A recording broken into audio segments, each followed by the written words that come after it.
Семья Засеевых из Сунжи живет на руинах. 70-летний отец Варлам, 14-летний сын Алексей и 17-летняя дочь Залина перебиваются подачками от государства в виде мизерной пенсии.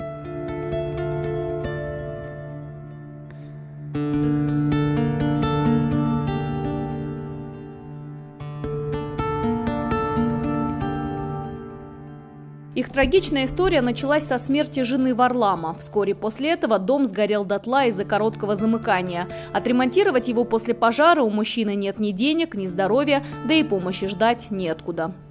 Отправил письма, снял, фотографировал, все кругом. Здесь фотографировал, отправил Битаров.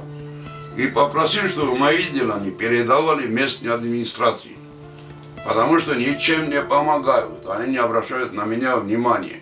Пишут только одно и то же: денег нету, денег нету, денег нету. Я не пойму, если денег нету, откуда же двухэтажная дача у них? И особняки пол Сунжи, если бы я не видел их своими глазами. 2 года в жутчайших условиях. В доме нет ни воды, ни отопления. Окна завешаны теплыми покрывалами. Дом буквально дышит на ладан. Поэтому Алеша каждую ночь забирался под стол. Мальчик боялся, что может обвалиться крыша. Отец понимает, что жить в таких условиях опасно, и логично было бы отдать детей на попечение государства. Но Варлам на такой пойти шаг не готов. А моих детей никто не троит. Я их вырастил, выкормили, а и дальше буду так же за ним смотреть. Ну вот в таких же условиях невозможно детям жить.